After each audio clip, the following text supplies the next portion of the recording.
Bismillahirrahmanirrahim. Assalamualaikum warahmatullahi wabarakatuh. Alhamdulillahirabbil alamin. Wabihi nasta'inu ala umurid dunya waddin. Wassalatu wassalamu ala asrafil anbiya'i wal mursalin, nabiyyina Muhammadin wa ala alihi wa ashabihi wa man tabi'ahum bi ihsanin ila yaumiddin. Alhamdulillah, puji syukur senantiasa kita panjatkan kepada Allah Subhanahu wa taala, dan semoga Allah Subhanahu wa taala senantiasa mencurahkan nikmat-Nya, dan kita memohon kepada Allah Subhanahu wa taala untuk semoga hati-hati kita itu hidup. Allah menghidupkan hati kita supaya nikmat Allah Subhanahu wa taala yang diberikan kepada kita ini benar-benar bisa kita rasakan sebagai suatu kenikmatan. Kenikmatan Allah Subhanahu wa taala yang telah diberikan kepada kita ini benar-benar kita bisa merasakan. Karena terkadang kita tidak bisa melihat kenikmatan Allah sebagai sebuah kenikmatan. Oleh karena itu, kita harus senantiasa memohon kepada Allah Subhanahu wa taala untuk memberikan kehidupan dalam hati kita, untuk bisa merasakan betapa besarnya nikmat Allah Subhanahu wa taala. Salawat dan salam semoga senantiasa tercurahkan kepada Nabi kita Muhammad sallallahu alaihi wasallam beserta keluarga, sahabat, dan orang-orang yang mengikuti beliau dengan baik hingga akhir zaman nanti. Ayyuhal ikhwah, ayyuhal hadirun rahimani wa rahimakumullah, saudaraku seiman yang semoga Allah Subhanahu wa taala senantiasa merahmati kita.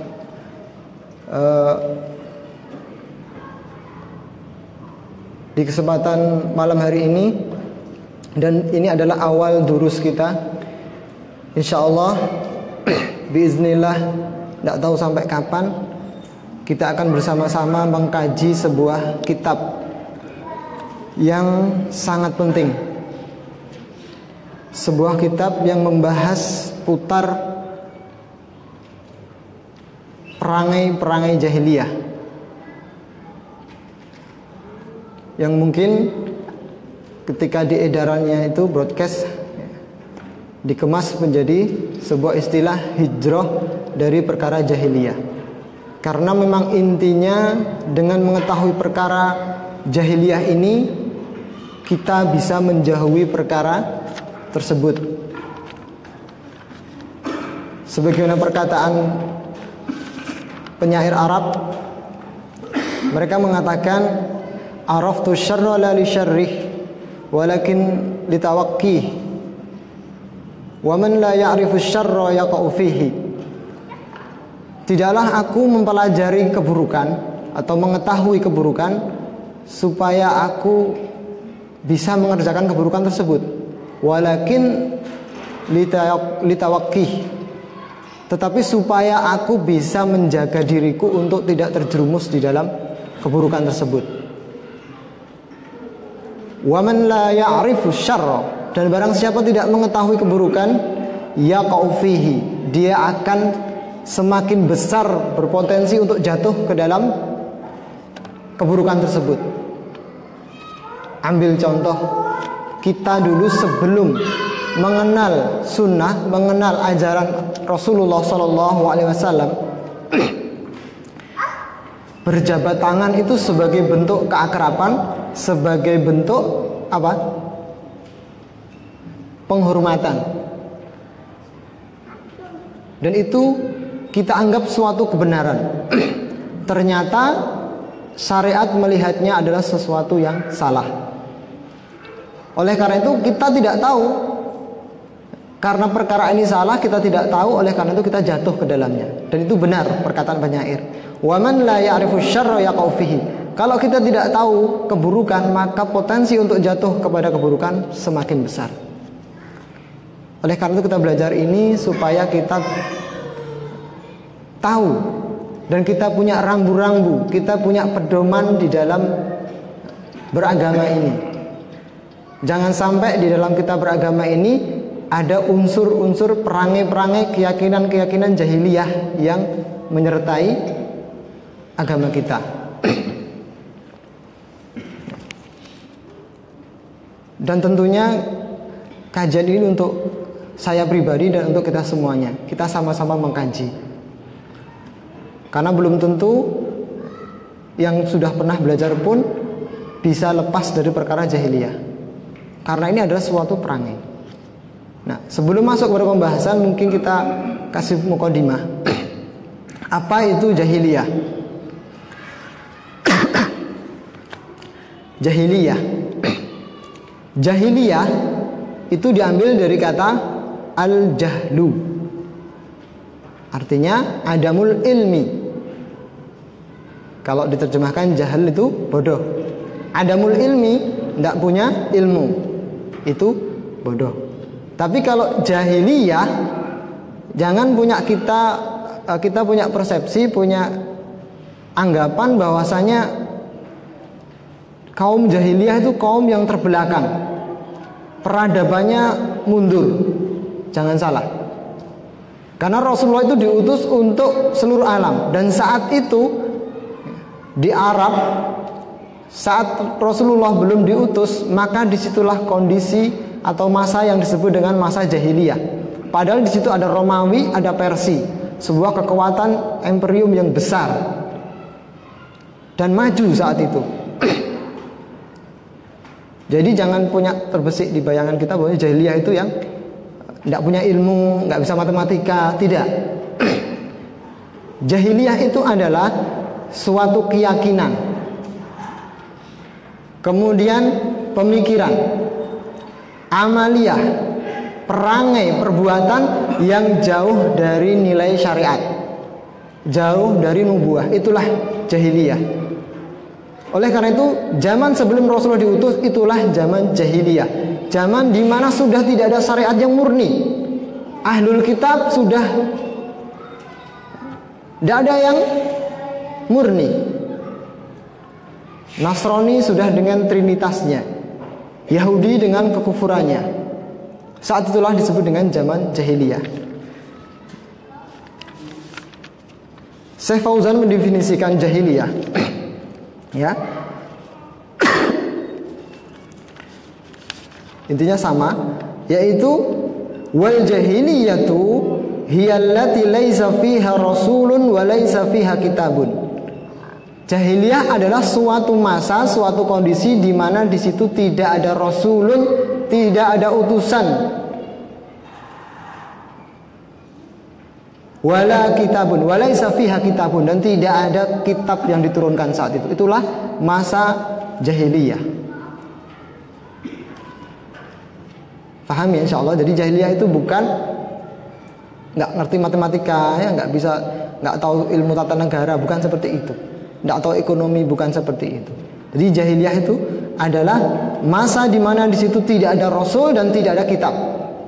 Jadi tadi itu akidahnya, pemikirannya, kemudian sikapnya, muamalahnya itu jauh dari nilai syariat. Itulah disebut dengan jahiliyah.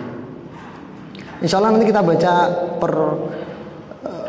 per kata ya dari tulisannya Syekh. Ini hanya mukadimah, saya lompat-lompat. Nah, ini sebagai mukadimah supaya kita tahu perkara jahiliyah itu apa. Nah, kalau melihat definisi itu berarti sangat berkemungkinan kita bisa jatuh. Karena kalau namanya perangai itu tetap ada. Kalau masa jahiliyah sudah terangkat, sudah habis dengan diutusnya Rasul Sallallahu Alaihi Wasallam.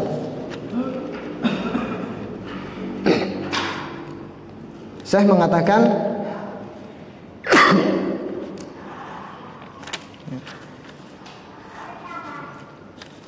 bahwasanya perkara jahiliyah itu sudah habis, ya, sudah hilang dengan diutusnya Rasul Shallallahu Alaihi Wasallam. Beliau mengatakan, wal jahiliyah, adapun perkara jahiliyah, intahat bi bi'satin Nabi Sallallahu Alaihi Wasallam, telah hilang, telah terangkat dengan diutusnya Rasul Sallallahu Alaihi Wasallam. Itu secara umum, ya, generasi jahiliyah atau masa jahiliyah sudah terangkat dengan diutusnya Rasul Sallallahu Alaihi Wasallam. Ya, mungkin kita bertanya, ya sudah terangkat, sudah hilang, ya sudah, kita tidak usah mempermasalahkan, tidak usah belajar tentang perkara jahiliyah. Maka jawabannya seperti di mukadimah di awal tadi, bahwasanya kita mengetahui perkara buruk itu bukan untuk jatuh ke dalam perkara tersebut, tetapi supaya kita bisa menjauhinya. Nah, ini tujuan daripada kita belajar perkara jahiliyah.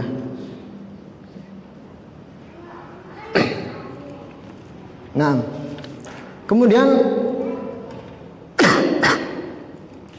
kita mulai masuk, ya, kita pelan-pelan, karena kitab ini adalah kitab yang penting dan juga di dalamnya nanti terdapat banyak hal hukum-hukum.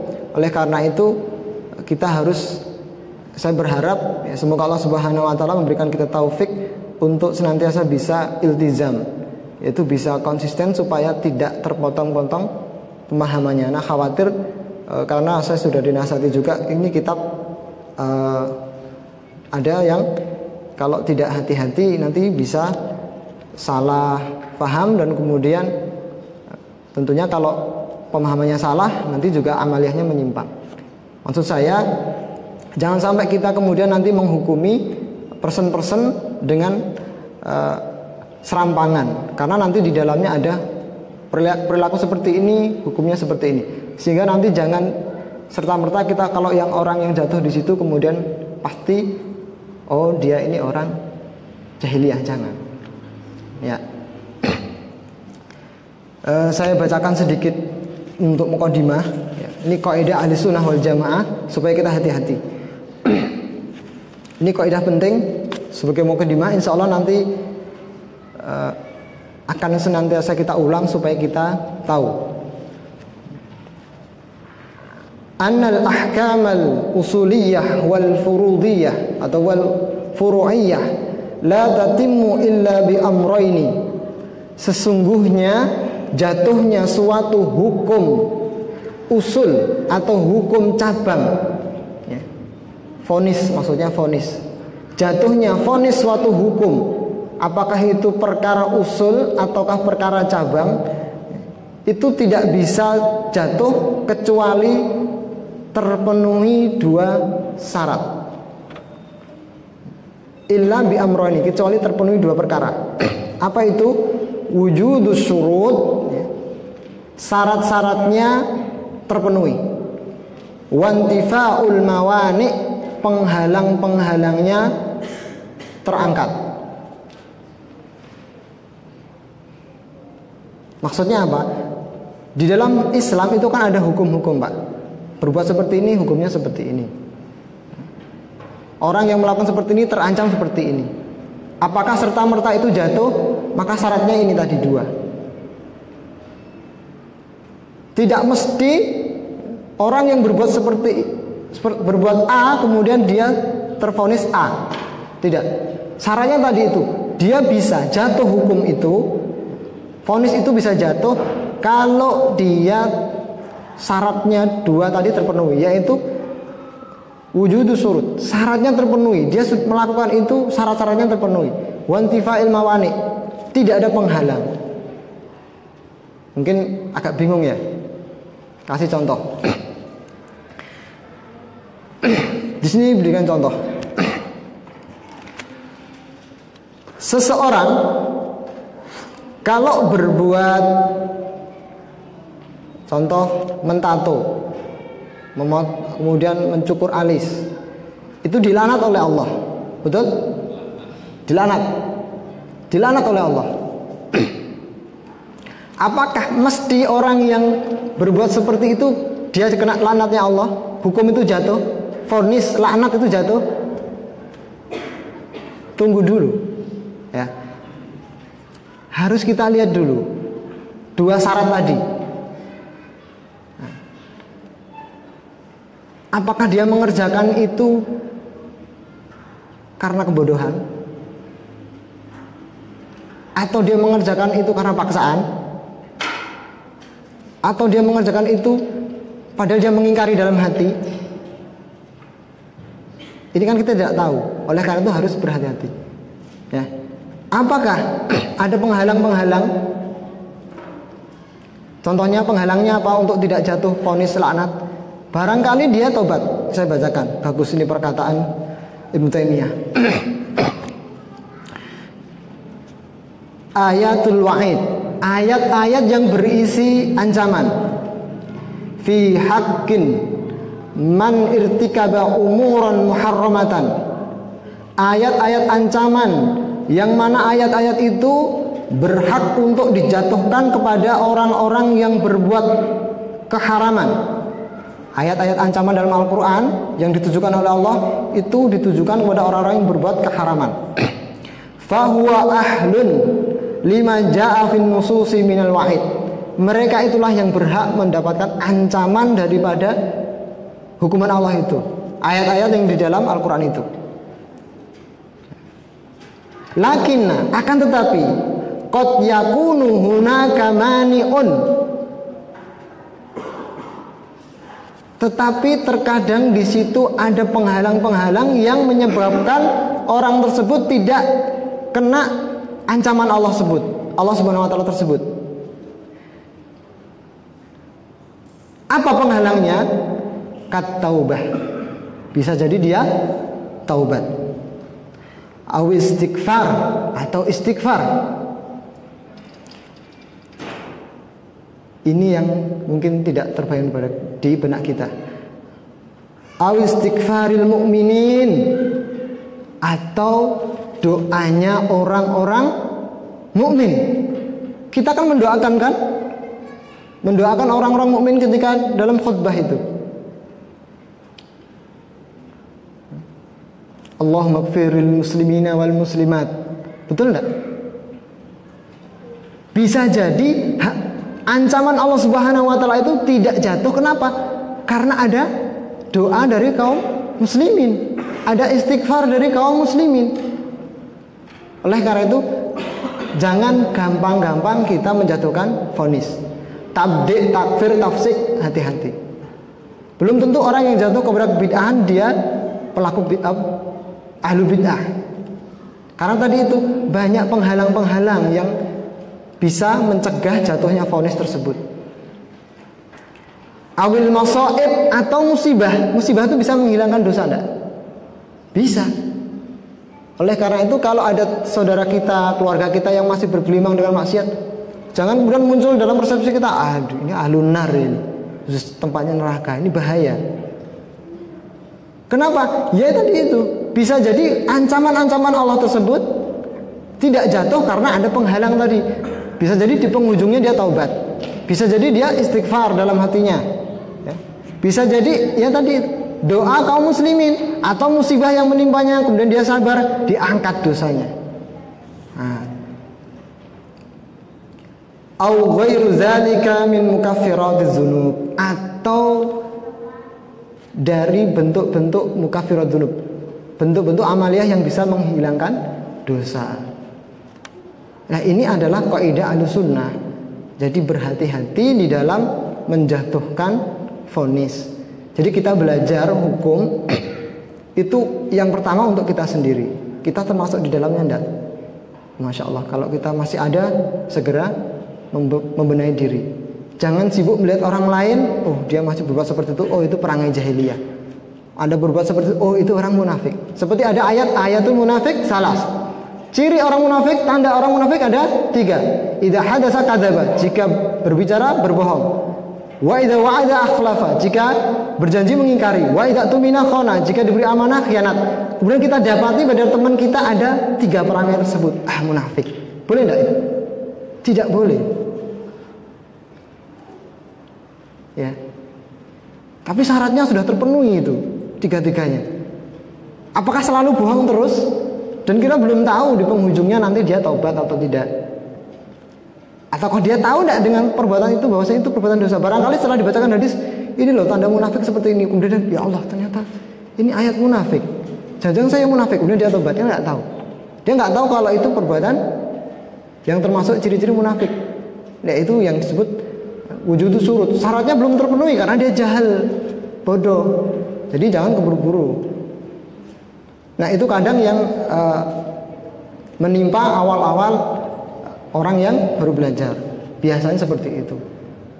Makanya mungkin kadang kita jumpai orang sudah ngaji kok kelihatannya lembek. Bukan lembek. Ya tadi itu, dia sudah melihat bahwasanya rahmat Allah itu luas. Bahkan insya Allah ini kitab juga dikaji di sini, yaitu Kun Salafian ala Jadah yang dikaji oleh Ustaz Ashabul Yamin. Nanti kalau sudah sampai bab ini bagus. Bahkan di antara ulama itu ada yang meniadakan kekufuran untuk ahli kiblah. Jadi orang yang sudah Islam tidak mungkin kufur. Ada yang sebagian memutlakan seperti itu. Pokoknya kalau masih Islam, ya tidak bisa dikufurkan. Ada sebagian yang memperinci. Itu bukti bahwasanya kekafiran, keimanan itu perkara yang besar. Jadi tidak gampang seseorang menghukumi zahirnya itu. Dan dalam banyak hadis juga disebutkan ucapan-ucapan yang kufur tapi tidak dianggap kufur. Ya karena tadi itu belum terpenuhi syarat. Ya seperti kisah orang yang kehilangan onta di tengah padang pasir. Mungkin sudah ada pernah membahas. Ya. Jadi orang ini kehilangan ontanya bersama bekalnya. Sudah dicari-cari bingung, sudah pasrah. Kemudian dia tertidur di sebuah pohon. Nah, ternyata ketika bangun dia jumpai ontanya di depannya, Masya Allah. Kemudian dia mengucapkan, Ya Allah, anta abdi wa ana rabbuka. Ya Allah, engkau adalah hambaku dan aku adalah Tuhanmu, Rabbmu. Maksudnya, dan aku adalah Tuhanmu. Ini perkataan kufur. Tapi malah apa dalam hadis disebutkan? Allah tertawa melihat ucapan hambanya itu. Ini ucapan di luar kendali dia, saking senengnya. Inilah yang disebut syaratnya tidak terpenuhi.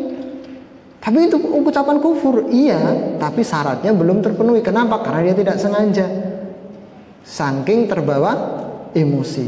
Oleh karena itulah termasuk kaidah dalam Ahlussunnah bahwasanya jatuhnya hukum, vonis suatu hukum, baik itu usul atau cabang, itu tidak akan jatuh kecuali terpenuhi dua syarat, yaitu wujudus syurut, ya, syarat-syaratnya terpenuhi, wantifaul mawani, dan penghalang-penghalangnya tertiadakan. Jadi benar-benar dia mengerjakan itu sadar, bukan karena bodoh, ya seperti orang-orang penentang agama itu, dia tahu.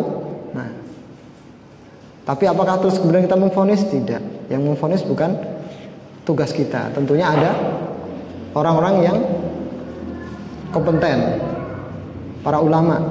Nah, ini sebagai pengantar supaya nanti ketika kita membahas masalah-masalah yang sekiranya berhubungan dengan amaliyah, kita tidak langsung serta-merta terbesik bahwasanya orang yang jatuh di dalamnya, oh ini adalah orang-orang jahiliyah atau orang-orang yang punya perangai jahiliyah.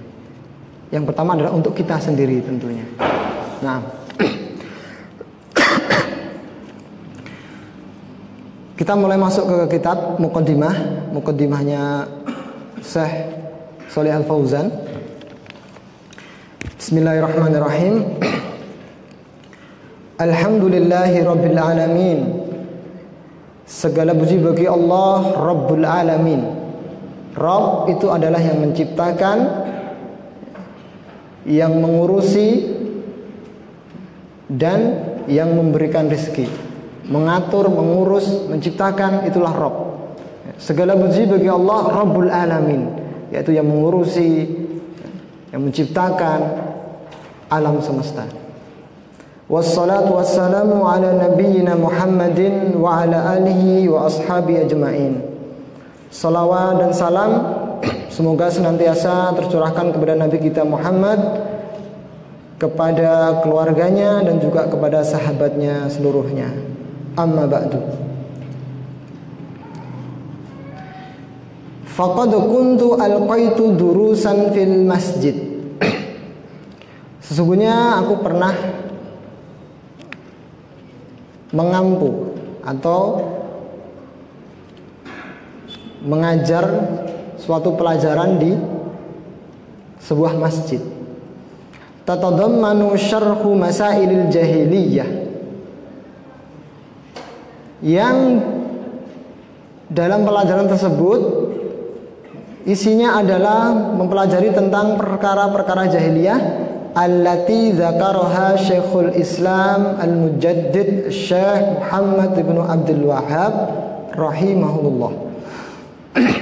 Yang mana pelajaran tersebut adalah diambil dari karangan atau tulisan Syekhul Islam Al-Mujaddid, pembaharu Syekh Muhammad bin Abdul Wahhab, semoga Allah merahmati beliau. Beliau ini adalah mujaddid, pendakwah di Jazirah Arab. Beliau mendakwahi kaumnya yang mana pada saat itu di tengah-tengah Jazirah Arab bergelimang dengan kekufuran, kebid'ahan, khurafat, tahayul dan kesyirikan. Nanti silakan dibaca sirah beliau.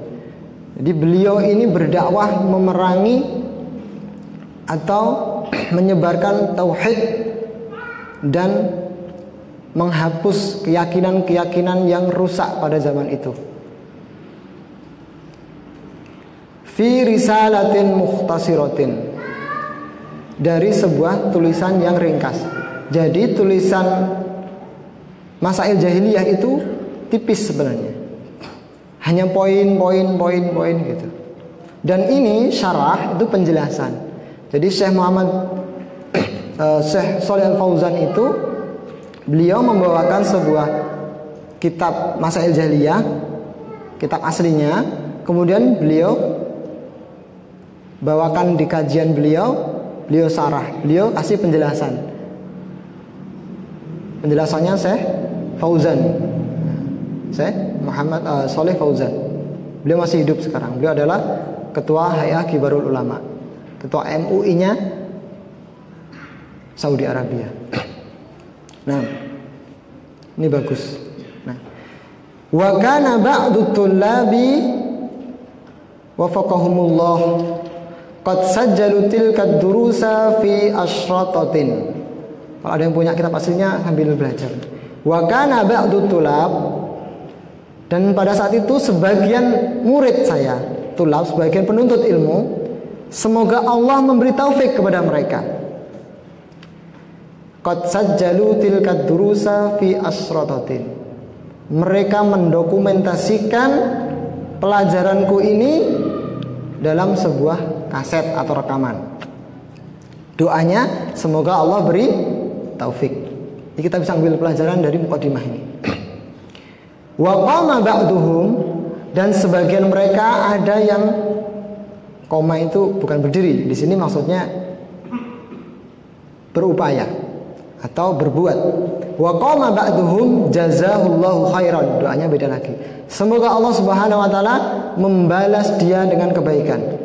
Bitafrighiha wa kitabatiha wa aradaha alayya. Yang tadi sebagian merekam, sebagian lagi menulisnya, mencatatnya, wa aradaha alayya, dan memberikan catatan tersebut kepada saya, kepada Syekh Fauzan. Baik yang mana? Yang pertama dan yang kedua? Semua baik. Buktinya semua didoakan, tapi doanya beda. Wallahualam bishawab. Tapi yang lebih berfaedah adalah yang mencatat, ditulis. Kenapa? Ada kelebihan dari antar rekaman dengan tulisan. Kalau rekaman antum mau mencari poin yang ini menit keberapa ya susah. Paling di cepet nggak ketemu mundur, agak susah. Tapi kalau tulisan, oh langsung lihat apa daftar isi, oh ini bab ini bisa dilihat. Itu keunggulan tulisan. Falamma qara'tuha, tatkala aku membaca tulisan tulab tadi itu, Masya Allah ini, istahsantu, maka aku melihat ada kebaikan buat tulisan itu. Taba'aha wa nasraha, saya melihat atau menganggap baik untuk dicetak dan diterbitkan. Jadi awalnya kitab ini adalah hasil kajian daripada Syekh Fauzan. Oleh karena itu, ketika kita membacakan syarah ini, seolah-olah kita itu belajar dengan Syekh Fauzan. Karena ini beliau menyampaikan materi, direkam, ada yang sebagian lagi ditulis, kemudian diberikan tulisannya kepada Syekh Fauzan. Hasil kajian selama nggak tahu berapa tahun ini, atau berapa bulan. Jadi dari awal sampai akhir murid ini, Masya Allah, berarti dia aktif. Ya. Nah, saya melihat, wah ada kebaikan ini kalau dicetak kemudian diterbitkan. Lita'ummal fa'idatu biha, supaya faedahnya itu bisa menyebar, umum. Umum itu dari bahasa Arab ternyata. Lita'ummal fa'idatu biha, supaya faedahnya itu bisa menyebar. Oleh karena itu sampai kepada kita. Coba kalau saat itu cuma rekaman, siapa yang bisa memahami rekaman bahasa Arab? Cuma segelintir orang. Kalau tulisan bisa diterjemahkan. Saya sendiri kalau mendengarkan itu cuma beberapa persen yang tahu. Soalnya dialeknya fasih mereka dan kadang cepat, jadi agak sulit mendengarnya.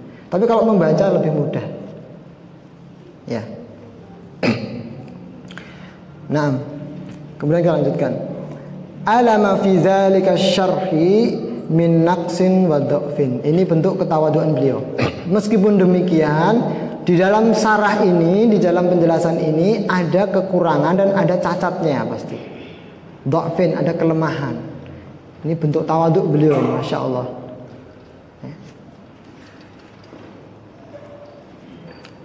Yang kalimat berikutnya menunjukkan tawaduk lagi. Walakinna kama yaqulun, meskipun demikian, bukan berarti ditinggalkan. Kama yaqulun, sebagaimana perkataan pepatah, syai'un khairun min la syai'a. Syai'un khairun min la syai'a. Sesuatu yang sedikit itu lebih baik daripada tidak sama sekali. Beliau bilang sedikit katanya, segini banyaknya yang padahal. Beliau mensarah tanpa membawa buku ini. Masya Allah, siapa yang bisa mensarah kitab kalau bukan ulama? Beliau mengatakan yang sedikit lebih baik daripada yang tidak. Bentuk tawaduk lagi, Masya Allah. Nah, di sini perlu saya kasih catatan. Ini bukan berarti dalil. Ini kan untuk bentuk tawaduk ya, ungkapan tawaduk kan. Syai'un khairun min la syai'a. Sesuatu yang sedikit itu lebih baik daripada tidak sama sekali. Jangan ini dijadikan dalil untuk kemalasan. Jangan sampai seperti perkataan Ali nanti, al-kalamul haq yuridu bihil batil. Kalimatnya benar tapi diinginkan kebatilan. Maksudnya apa? Kalimat ini dijadikan untuk kemalasan. Ini fatal. Contoh, kan katanya Syekh, sesuatu yang sedikit lebih baik daripada tidak sama sekali. Wis aku ngaji nih saulan pisan. Ada dalilnya enggak? Ada ini perkataan ini. Wah, ngaji ini kajian akbar saja. Gimana? Bener enggak? Gagal paham. Perkataan Ali, al-kalamul haq. Perkataan ini betul, yuridu bihil batil, tetapi dia pakai kalimat itu untuk kebatilan, untuk melegitimasi apa istilahnya, ya, untuk membenarkan. Legitimitas apa? Wah, gak iso, nggak bisa. Ya, intinya untuk membenarkan sikapnya.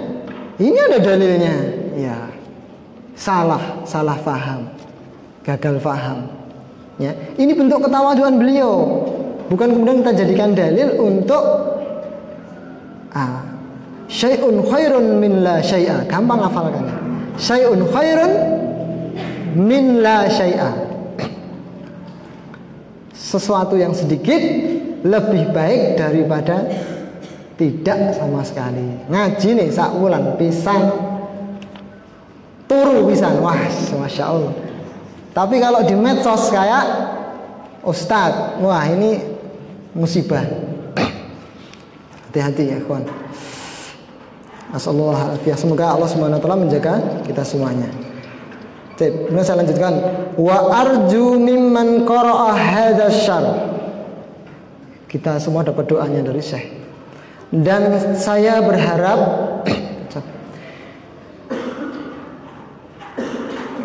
dari orang-orang yang membaca syarah ini. Doanya di bawah masih.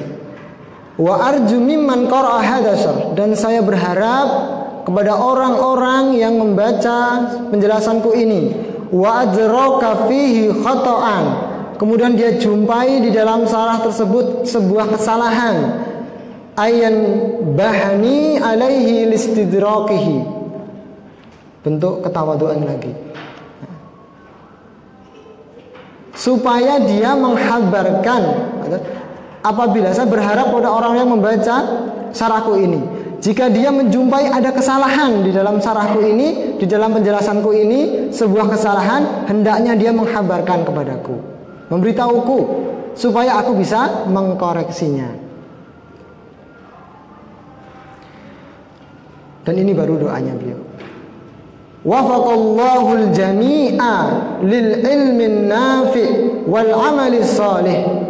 Dan semoga Allah Subhanahu wa taala memberikan taufik kepada semua, maksudnya yang membaca ataupun yang mendengar, supaya Allah berikan taufik untuk memperoleh ilmu yang nafi', mendapatkan ilmu yang bermanfaat, wal amalis sholih, dan diberikan taufik untuk bisa beramal yang sholih. Ini doa beliau kepada para pembaca kitab beliau. Jadi kita mendapatkan doa dari Syekh Shalih Al Fauzan. Kita amini, semoga kita semuanya Allah Subhanahu wa taala berikan ilmu nafi' dan amal yang sholih. Amin. Wa sallallahu wasallamu ala nabiyyina Muhammadin sallallahu alaihi wasallam. Itu mukadimahnya dari penulis. Ya. Ini pembukaan dari kitab Masail Jahiliyah. Ya, ternyata itulah kondisi para ulama. Ucapannya pun menjadi buah pena yang sampai sekarang bisa kita baca. Masya Allah. Jadi bermanfaat, ilmunya bermanfaat.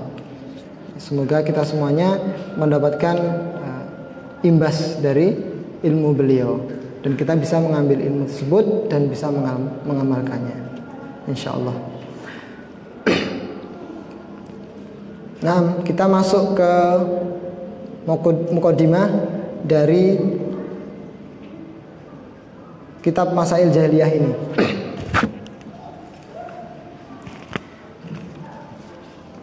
Bismillahirrahmanirrahim.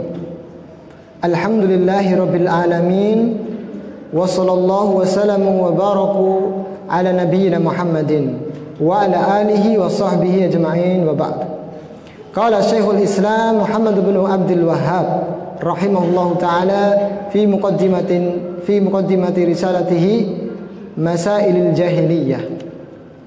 Berkata Syekhul Islam Muhammad bin Abdul Wahhab, semoga Allah Subhanahu wa taala merahmati beliau, di dalam muqaddimah risalah beliau, tulisan beliau, yaitu Masailul Jahiliyah, perangai-perangai jahiliyah. Hadhihi masailu khalafa fiha Rasulullah sallallahu alaihi wasallam ahlal jahiliyatil kitabiyyin wal ummiyin mimma la ghina lil muslimi an ma'rifatiha. Ini adalah permasalahan yang Rasul sallallahu alaihi wasallam menyelisih perkara tersebut. Yang karena sebab permasalahan ini, ya, Rasul sallallahu alaihi wasallam khalafa, menyelisih ahlul jahiliyah dan juga ahlul kitab dan juga para kaum yang ummi. Jadi masalah yang ditulis oleh Syekh ini adalah masalah-masalah yang Rasulullah, karena masalah inilah Rasulullah itu diutus kemudian mengingkari kaum-kaum tersebut, yaitu orang-orang jahiliyah, kemudian ahlul kitab dan orang-orang ummi. Yang mana perkara ini adalah termasuk perkara yang kaum muslimin tidak boleh mencukupkan diri darinya. Maksudnya tidak boleh meremehkannya. Harus tahu. Sebagaimana tadi di mukadimah, jangan sampai kita tidak tahu perkara jahiliyah sehingga kita terjerembab ke dalam perkara tersebut. Karena sekarang banyak istilah hijrah. Tapi baru hijrah itu sudah bagus. Hijrah biasanya pada hijrah tampilan. Tapi secara pemikiran, kemudian akidah masih belum hijrah. Ya. Hatinya belum hijrah. Baru berhijrah apanya? Fisiknya. Yang seperti ini rawan. Karena kenapa? Belum pondasinya belum kuat. Jadi ketika terkena musibah, kena masalah, dia akan bisa kembali lagi kepada jahiliyahnya yang dulu, kepada perangainya yang dulu ditinggalkan. Tadi sudah kasih mukadimah, jahiliyah tadi itu ya, perkara-perkara, perangai, keyakinan, tingkah laku yang jauh dari nilai syariat. Itu jahiliyah.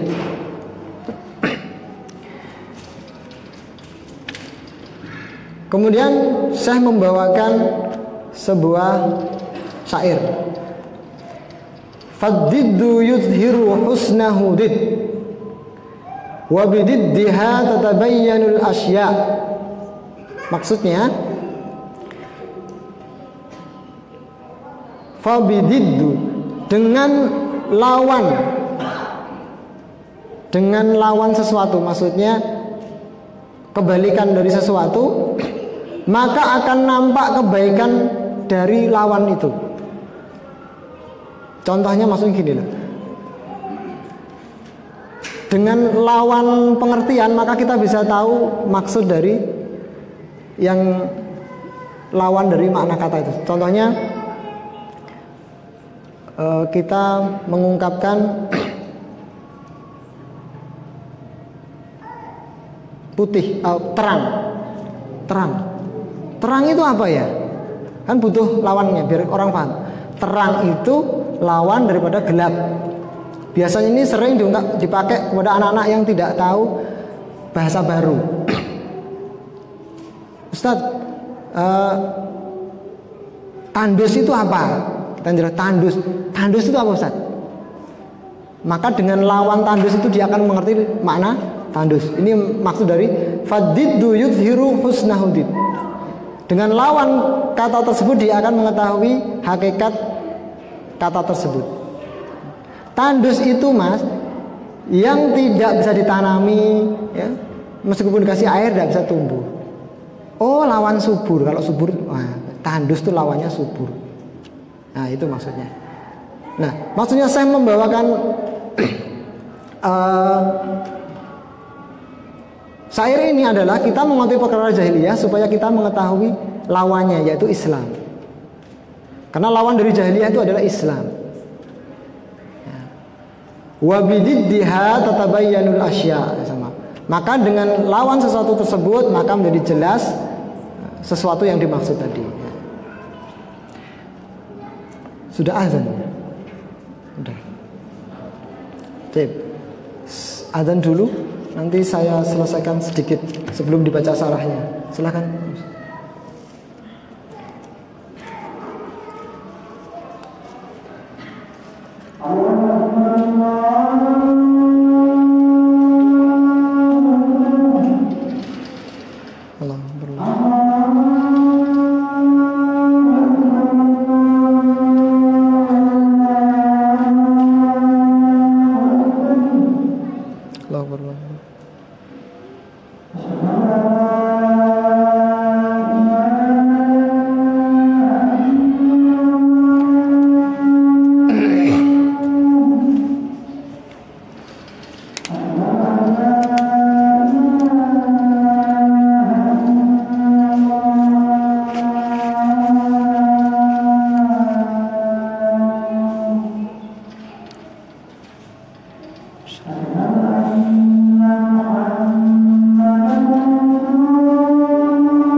Bismillahirrahmanirrahim. Fahammu ma fiha wa ashadduha khatiran adamu imanil qalbi bima jaa bihi Rasul sallallahu alaihi wasallam. Mukadimahnya, dan di antara perkara-perkara jahiliyah yang paling besar dan paling berat bahayanya, adamu imanil qalbi bima jaa bihi Rasul, yaitu tidak beriman dengan apa yang dibawa oleh Rasul sallallahu alaihi wasallam, yaitu tidak adanya iman di dalam hati terhadap apa yang dibawa oleh Rasul sallallahu alaihi wasallam. Ini perkara jahiliyah yang paling besar dan paling berat. Kenapa? Ya karena perkara itulah Rasulullah dimusuhi. Di orang-orang kufar itu yang tidak menerima risalah Nabi Shallallahu Alaihi Wasallam, mereka itu masih belum keluar dari kubangan jahiliyah. Itu yang paling berat. Fa inna indhafi ila dzalika istihsan ma alaihi ahlul jahiliyati tammatil khasarah. Yang beliau khawatirkan daripada perang ini adalah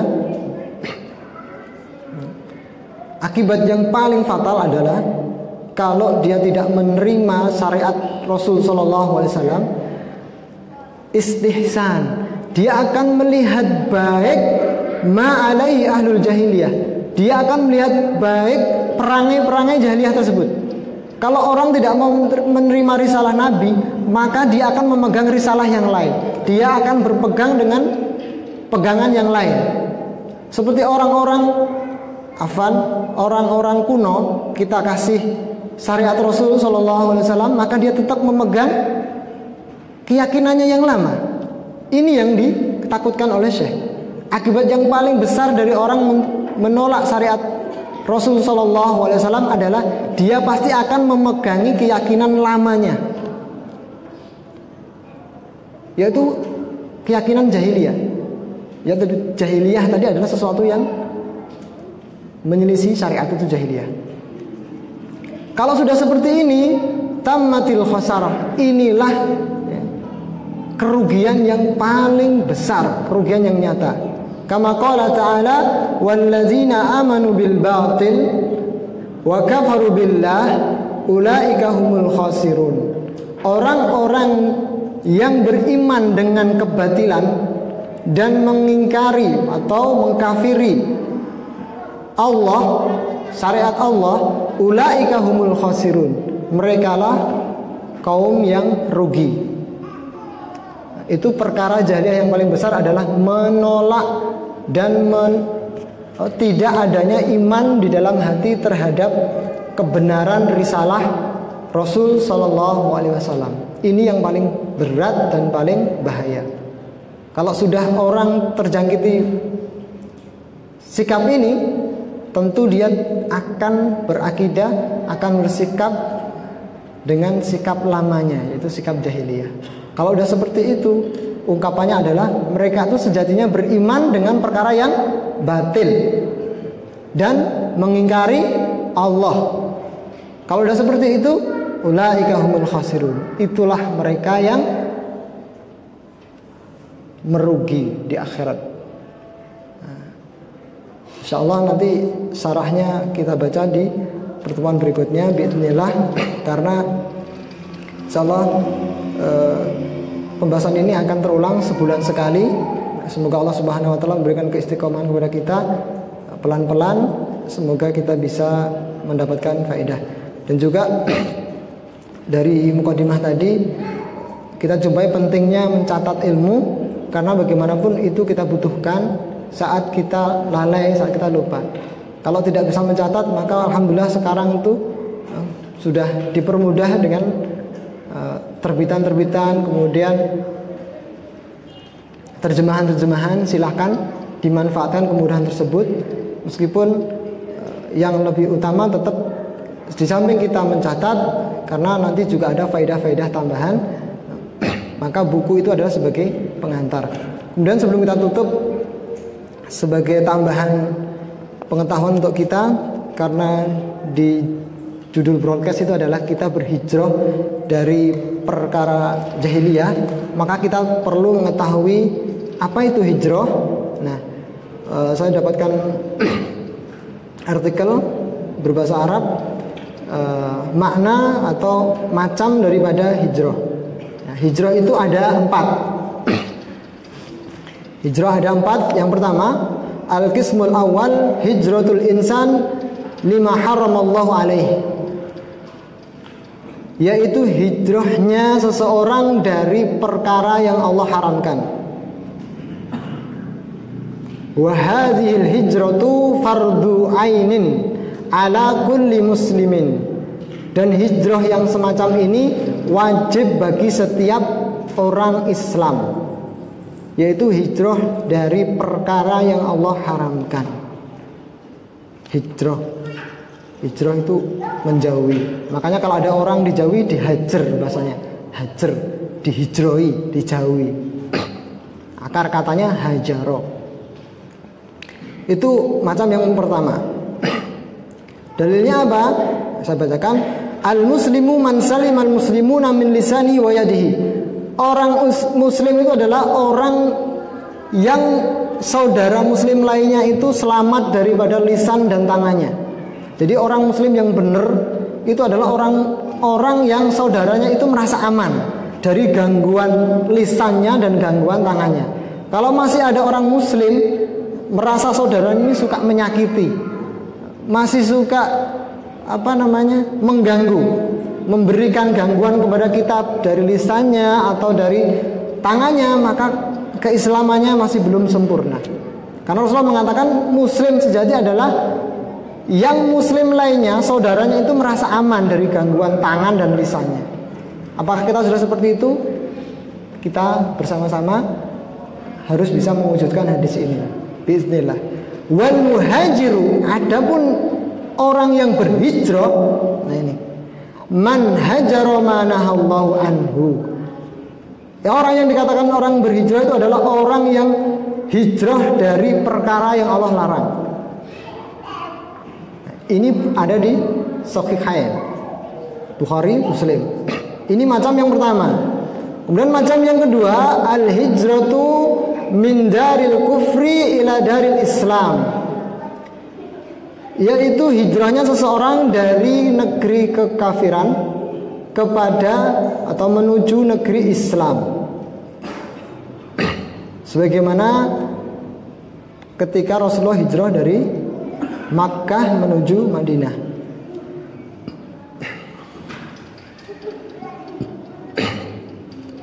Saya ringkas. Kemudian yang ketiga, al-qismus salis, jenis yang ketiga min anwa'il hijrah, dari bentuk-bentuk hijrah, al-hijratu min makanin zaharat fihi dzunub, yaitu hijrah dari tempat yang merebak dosa-dosa dan maksiat.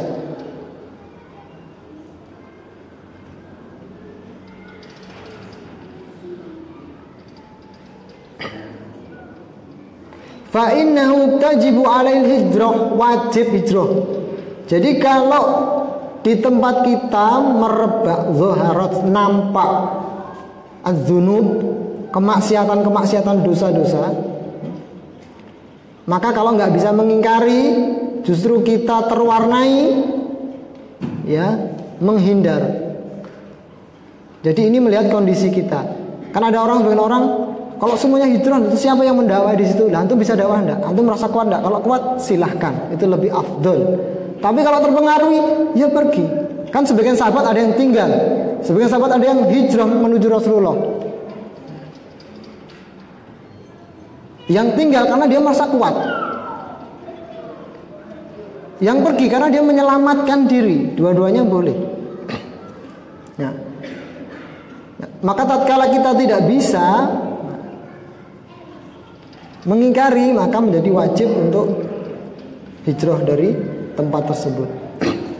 Kalau yang kedua tadi kafir, benar-benar negeri kafir, itu wajib tinggalkan. Kalau yang ini tidak mesti harus kafir, tapi kemaksiatan banyak di situ, ya. Sering ada acara-acara, pokoknya ya, hampir rutin ada kemaksiatan. Maka kita sebaiknya pergi. Kemudian al-qismur rabi', jenis yang keempat, huwa hijratul insani li sahibil maksiyah fi waqtin isyanihi, yaitu hijrahnya seseorang dari pelaku maksiat fi waqtin isyanihi, tatkala terjadinya kemaksiatan itu. Hijrah, jauhi. Jadi tatkala kita melihat kemungkaran, jangan duduk di situ, pergi, jauhi. Itu juga makna daripada hijrah. Jangan terus berkubang di situ. Ya kita kan harus bisa merakyat, masuk sini, masuk sana. Enggak, ini ada syariatnya. Kalau nggak bisa mengingkari, pergi. Ada kemaksiatan, kita tinggalkan. Fi waqtin isyanihi, ketika terjadinya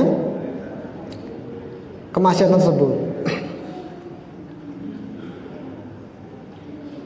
Nah, ada ayat berbunyi, wa iza ra'aital ladzina yakhudduna fi ayatina fa'rid anhum hatta yakhuddu fi hadisin ghairih. Nah, tidak disebutkan nomor ayatnya, tapi ini ayat, insyaallah semua pernah dengar. Apabila kamu melihat orang-orang itu mempermainkan ayat-ayat kami, bersendau gurau dengan ayat-ayat kami, maksudnya bermaksiat, fa'rid anhum, berpalinglah kamu dari mereka, hatta yakhuddu fi hadisin ghairi, sampai mereka beralih kepada pembahasan yang lain. Berarti hijrah itu ada 4. Ya, semoga yang mencatat bisa menjadi faedah, dan semoga yang tidak mencatat juga Allah berikan ingatan untuk senantiasa bisa mengingat inilah macam-macam hijrah. Jadi kita juga bisa bersikap.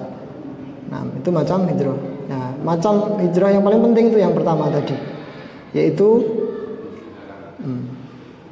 hijrah dari perkara haram.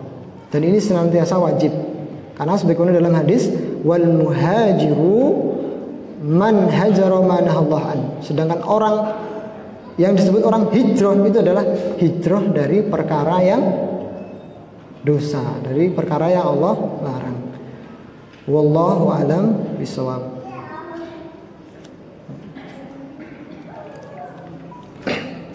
Semoga Allah Subhanahu wa taala memberikan manfaat dari apa yang kita kaji pada malam hari ini, dan Allah Subhanahu wa taala memberikan taufik kepada kita untuk menjadikan apa yang sudah kita pelajari ini adalah sarana menuju perkara yang lebih baik lagi, insyaallah. Akhirnya kita tutup majelis kita dengan doa kafaratul majelis. Subhanakallahumma wa bihamdika asyhadu an la ilaha illa anta astaghfiruka wa atubu ilaik. Assalamualaikum warahmatullahi wabarakatuh.